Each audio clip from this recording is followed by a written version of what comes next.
Eu amo porque Ele primeiro me amou e comprou a minha salvação no madeiro do Calvário. Bom dia, este é o programa Pedra Angular. Estamos aqui nesta programação todos os dias a partir das 9 horas da manhã, das 9 às 9h30. O Tabernáculo em Pedra Branca tem a honra de adentrar no seu lar, de segunda a sexta-feira, de 9 às 9h30. No sábado, nós estamos aqui de 7 às 7h30 e no domingo, de 8 às 8h30.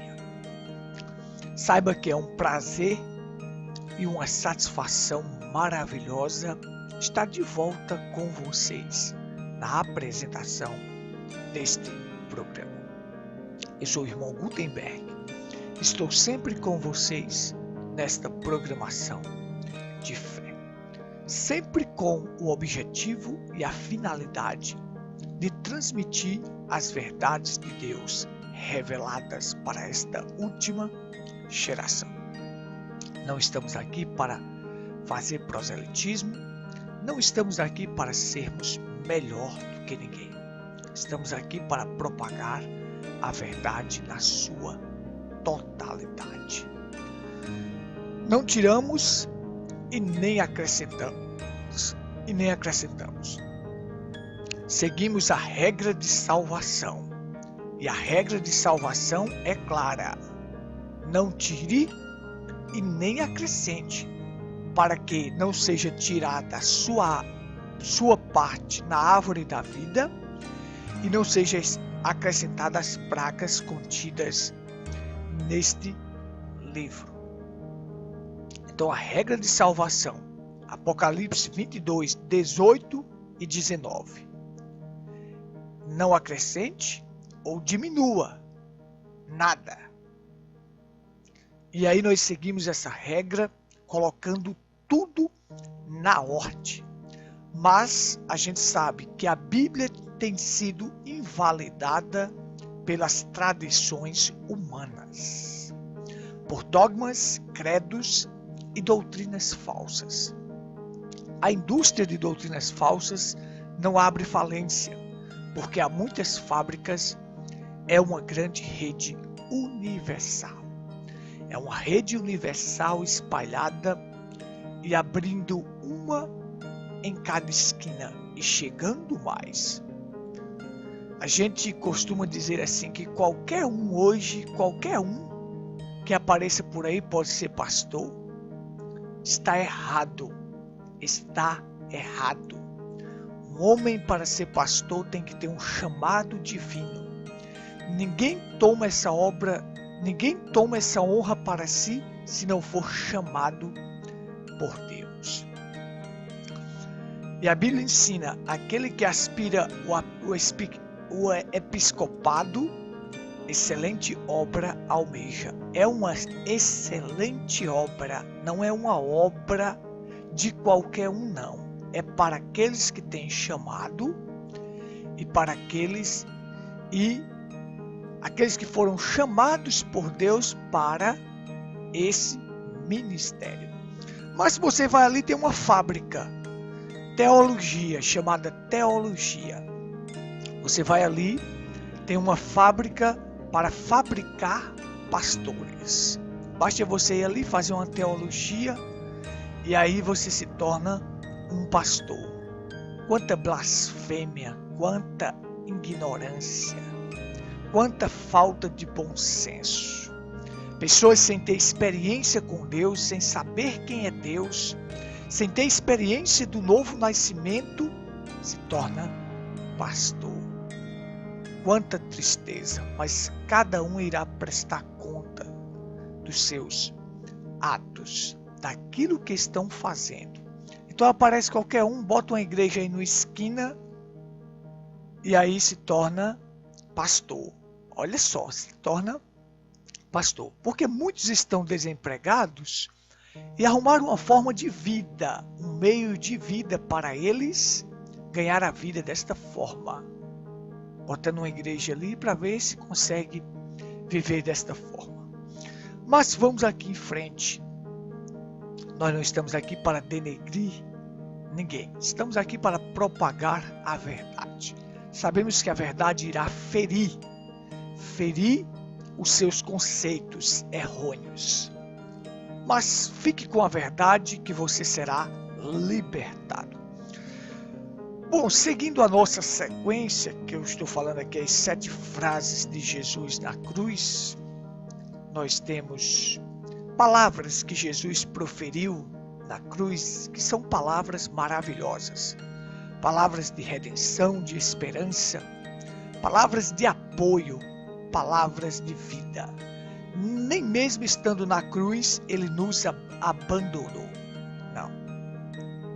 Ali ele estava proferindo palavras maravilhosas, até chegar a dizer está consumado, ou seja, a dívida foi paga. Paguei, cancelei os pecados. Todos aqueles que aceitarem o Calvário têm os seus pecados cancelados. A sua dívida foi paga.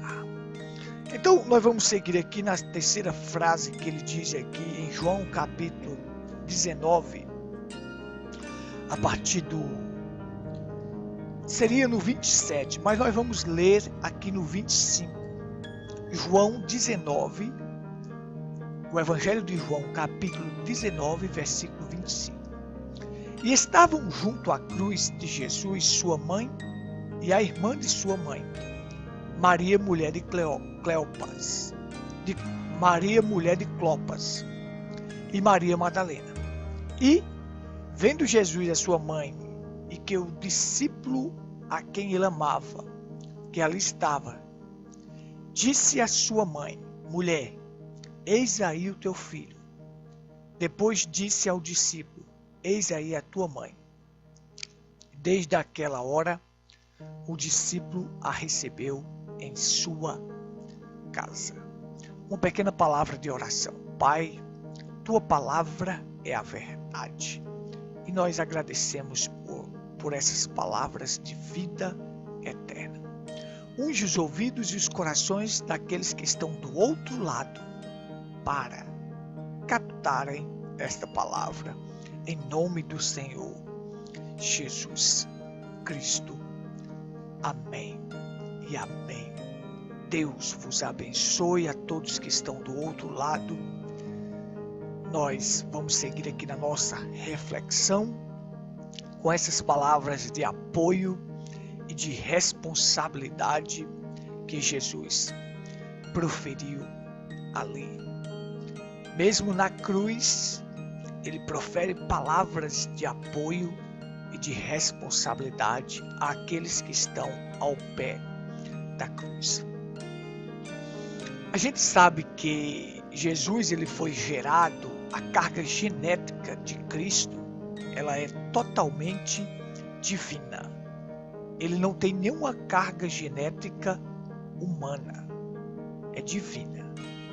Ou seja, o genes de Jesus, ele veio de Deus. Haja vista que a Bíblia diz que Deus comprou a igreja com seu próprio sangue. Então, eu vou explicar isso aqui em um áudio que eu tenho gravado sobre os genes de Deus. Como Jesus, a carga genética dele é totalmente divina e não tem participação humana. É aí onde as pessoas não compreendem. Maria, ela não era a mãe de Jesus, porque não havia carga genética humana nela. Ou melhor, não havia carga genética humana que foi dada a ele. Não tinha. Então, deixa eu retificar aqui, ó.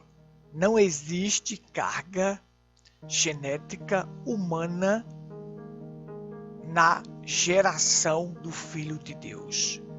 Deus criou tanto o óvulo como o germe de vida e colocou no útero de Maria.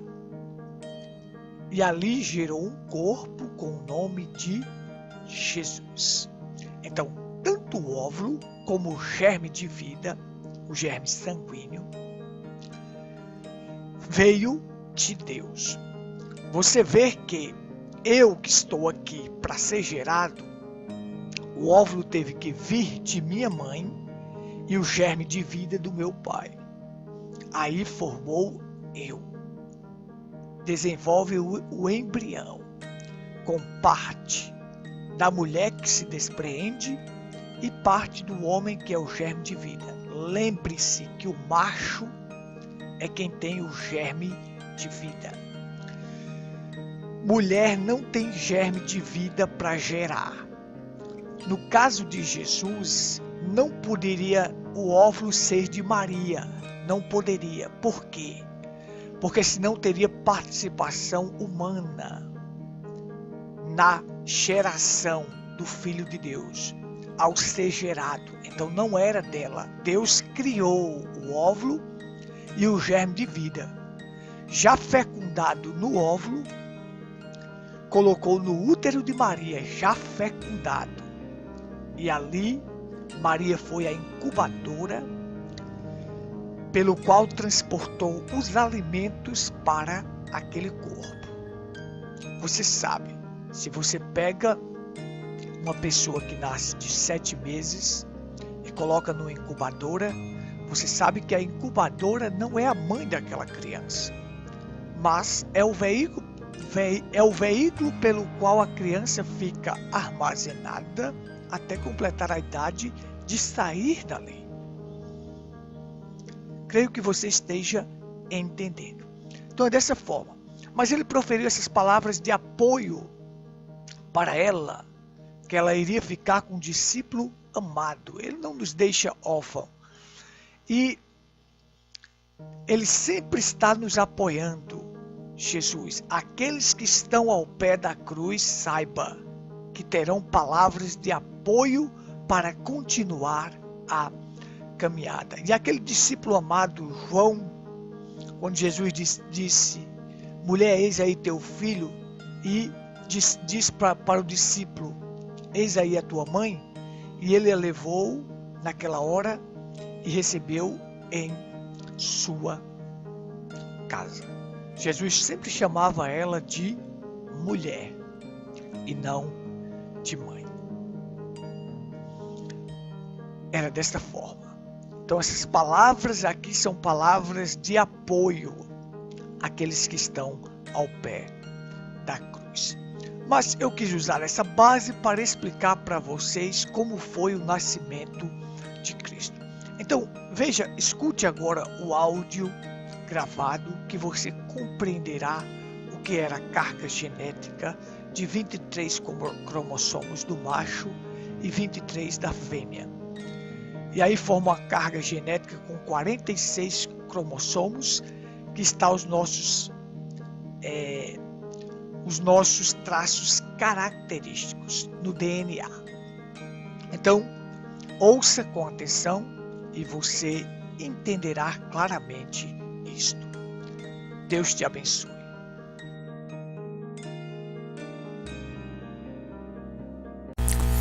Bom dia, Deus vos abençoe. Atos capítulo 20, versículo 28, diz assim: tende cuidado de vós mesmo e por todo o rebanho sobre qual o Espírito Santo vos estabeleceu como bispos para pastoreardes a igreja de Deus, que ele comprou com seu próprio sangue.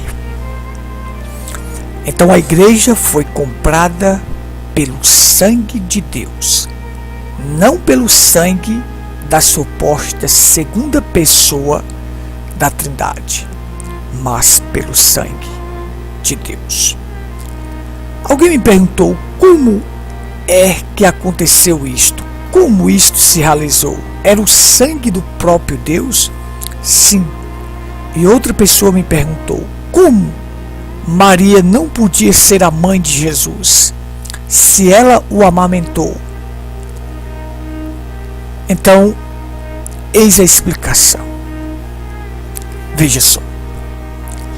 Todo ser humano possui 46 cromossomos, sendo que 23 são herdados do pai através do germe de vida, do espermatozoide, e a outra metade pertence à mãe, cuja carga genética se encontra no óvulo.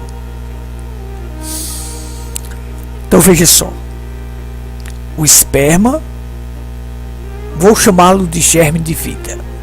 O germe de vida vai ao encontro do óvulo, entra, e ali começa a se desenvolver o embrião, com uma carga genética de 46 cromossomos. Nós sabemos que a célula sanguínea está no macho. Então, esse embrião começa a desenvolver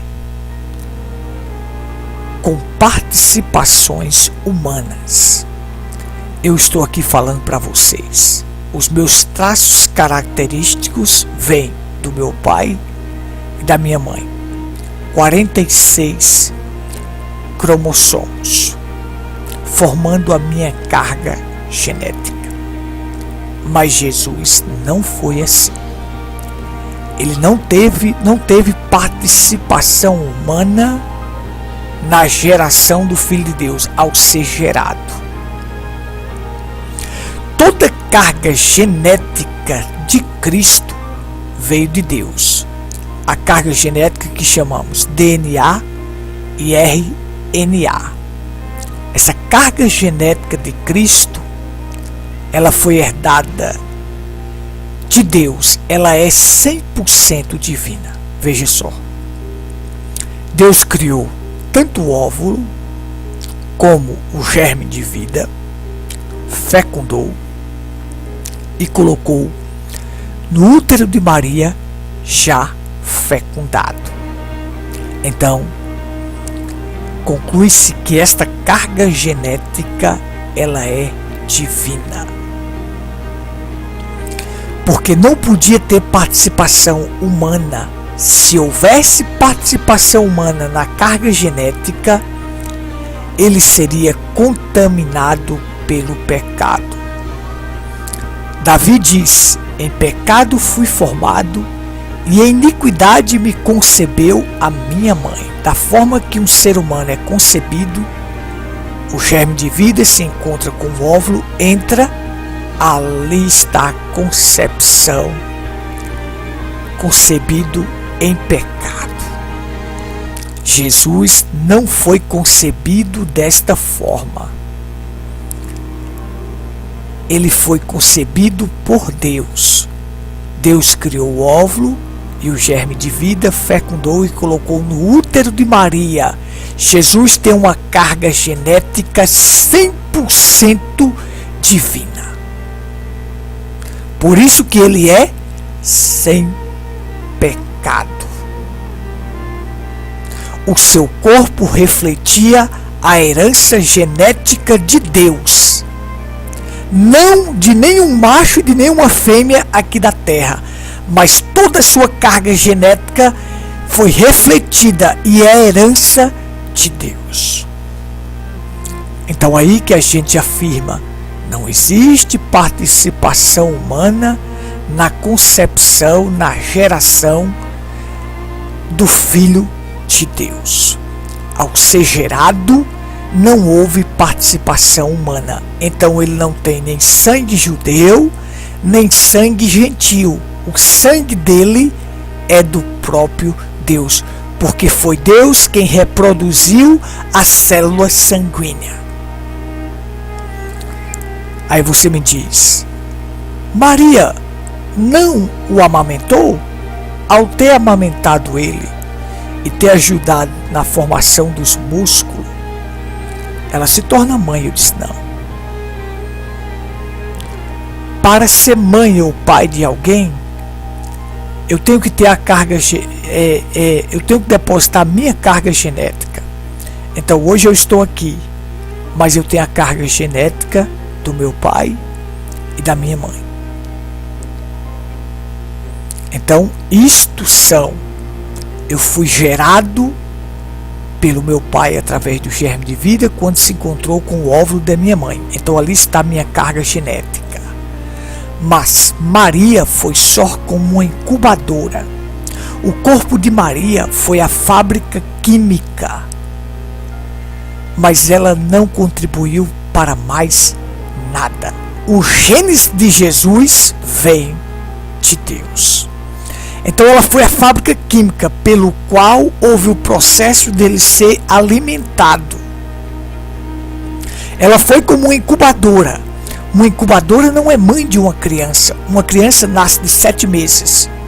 Ela é colocada na incubadora. Mas a incubadora é o veículo pelo qual a criança está depositada. Mas a incubadora não é mãe da criança. A carga genética daquela criança não pertence àquela incubadora. Então aí você vê, ele foi alimentado por ela no ventre, ela foi essa fábrica para depositar a parte química para ele, ela o amamentou. Sim, nós podemos chamá-la de uma mãe de criação que a criou, mas carga genética não tinha nada de nenhum macho aqui da terra e nenhuma fêmea. Nós podemos dizer assim, alguém me fez a pergunta assim, mas ela o amamentou, o leite materno veio dela, então ela é mãe dele. Eu digo, não. Se alguém chegar em sua casa e depositar e colocar na sua porta uma criança recém-nascida, e você e sua esposa pegar para criar aquela criança, você se tornará mãe e pai de criação. Você, a sua esposa, o amamentará, aquele menino. Ele será nutrido do leite materno dela, mas a carga genética daquela criança não pertence nem a você e nem a ela. Pertence a outra pessoa. Porém, vocês o criaram. Isso foi o que aconteceu com Maria. Ela foi à fábrica lá no ventre para ser depositado os elementos químicos necessários para aquele corpo. Depois que aquele corpo chegou o momento de nascer, nasceu, ela o amamentou para o nutrir, mas a carga genética e os seus genes pertence a Deus. Isto é maravilhoso. Só para concluir, primeira carta de João, capítulo 1, versículo 1. Veja só aqui o que diz para nós concluirmos o assunto. O que era desde o princípio, o que ouvimos, o que vimos com nossos próprios olhos, o que contemplamos e nossas mãos o apalparam, a respeito da palavra da vida. A vida se manifestou, nós a vimos e dela testemunhamos e vos anunciamos a vida eterna que está com o Pai e nos foi revelada. Agora veja só, o que era desde o princípio, ele era desde o princípio, foi reproduzido por Deus com toda a carga genética de Deus. Então, não há participação humana na concepção, na geração do Filho de Deus. Que Deus te abençoe e te ajude a compreender estas coisas. Pois bem, você ouviu a nossa reflexão. Que Deus te abençoe nesta manhã grandemente, que você possa compreender. Nós amamos Maria, uma serva abençoada. Foi escolhida entre todas as virgens que estavam ali para ser aquela que iria carregar Jesus Cristo no seu ventre, para carregar Jesus em seu ventre. É uma mulher agraciada, abençoada. No entanto, ela não pode interceder por nós, ela não pode rogar por nós, ela não pode fazer nada por nós com relação à salvação. Quero que você entenda isto. Veja só.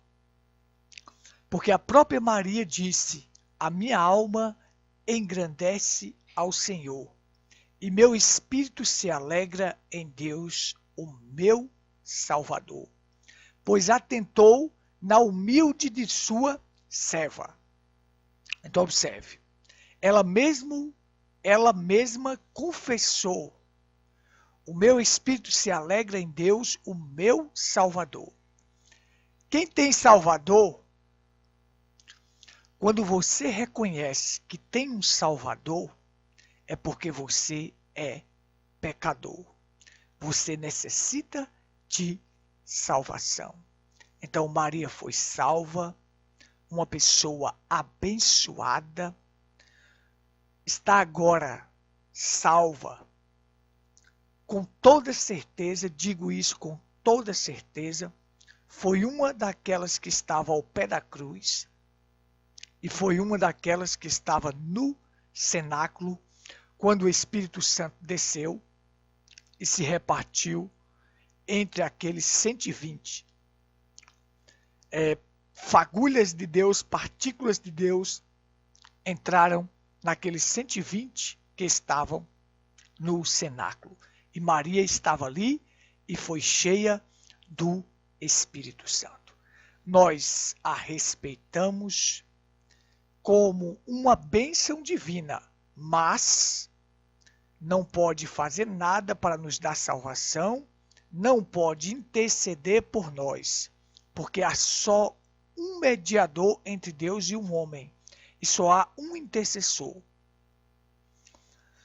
E esse mediador que fez essa mediação lá no Calvário foi Jesus Cristo. E ele agora vive para interceder por nós. Então aí fica claro. Então que Deus te abençoe grandemente, que você possa captar esta visão e entender claramente como aconteceu o nascimento do Filho de Deus, como ele foi gerado. Não, só me resta tempo para convidar vocês para os nossos cultos. Rua Cândido Gambarra, sem número, próximo à antiga Caixa d'Água. Ali está o nosso tabernáculo. Cultos domingos e quarta, às 19h30. Que Deus te abençoe grandemente nesta manhã. Que Deus te ajude neste dia. Fica na paz do nosso Senhor Jesus Cristo. Um forte abraço. Amém.